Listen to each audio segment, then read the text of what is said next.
किसी लड़ाई को शुरू करने से कहीं अधिक कठिन उसे रोकना होता है। हमने ऑपरेशन सिंदूर को अमल में लाया, अपने मकसद को पूरा किया, लेकिन बॉर्डर पर एक नहीं 3 दुश्मन थे। एक तो पाकिस्तान था जो सीधे सीधे नजर आ रहा था, लेकिन 2 और थे जो पर्दे के पीछे से उसकी मदद कर रहे थे। अब आपके दिमाग में तरह तरह के सवाल होंगे कि वो 2 कौन थे। इस विषय पर आर्मी के deputy chief Rahul R Singh ने बड़ी जानकारी दी। उन्होंने कहा कि एक तरफ चीन तो दूसरी तरफ तुर्की था। चीन तो बकायदा इस ऑपरेशन को लाइव लैब की तरह इस्तेमाल कर रहा था। We should try and put a stop to it.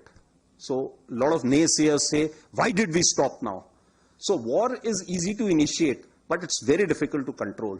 So I would. Deputy chief Rahul R Singh कहते हैं कि हमारे ऑपरेशन में क्या कुछ सुधार किया जा सकता है, वो अहम मुद्दा है। आने वाले समय में लड़ाई हाईटेक होने वाली है। दरअसल देश में कई राजनीतिक दल सवाल पूछते हैं कि क्या भारत को फाइटर जेट का नुकसान उठाना पड़ा था। इस सवाल के जवाब में डीजीओ और सीडीएस अनिल चौहान ने कहा था कि कम्बाट के हालात में नुकसान हो सकता है, लेकिन महत्वपूर्ण मुद्दा यह है कि हमने हासिल क्या किया, यानी कि अंदाजा आपको लगाना है।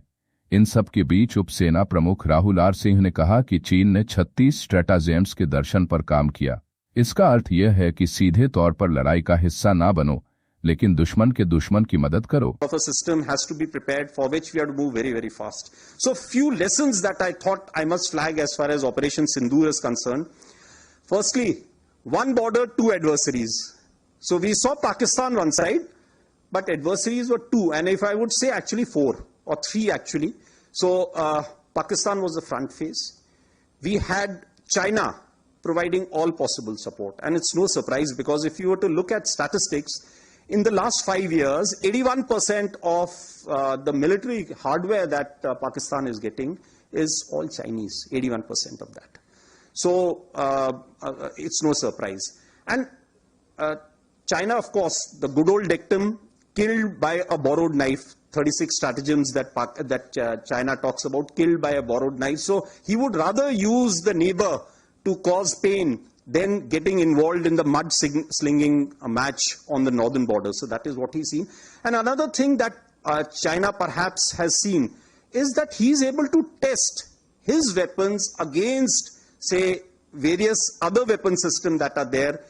It's like a live lab which is available to. So it's a good, that is what is something we have to be very, very cognizant about. Again, Turkey also played a very important role in providing the type of support that was there. Bayraktar, of course, he's been giving. अब उपसेना प्रमुख के बयान के मायने क्या हैं? चीन और तुर्की दोनों ने पाकिस्तान का साथ क्यों दिया? जानकार कहते हैं कि चीन की महत्वाकांक्षा सुपर पावर बनने की है और वो अपनी राह में भारत को रोड़ा मानता है।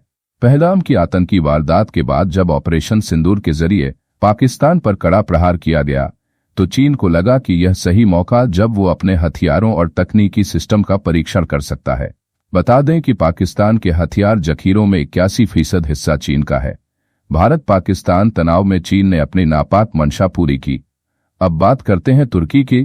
तुर्की इस्लामी जगत का खलीफा बनना चाहता है और उसका यह सपना सऊदी अरब ईरान के मजबूत रहते पूरा नहीं हो सकता। तुर्की के राष्ट्रपति अर्डोआन को पता है कि भारत के साथ इन दोनों देशों के रिश्ते अच्छे हैं, लिहाजा उसकी मंशा पर पानी फिर जाता है। ऐसी सूरत में तुर्की ने भड़ास निकाली। वीडियो को लाइक, शेयर और सब्सक्राइब करें। देखते रहिए इंडिया अड्डा।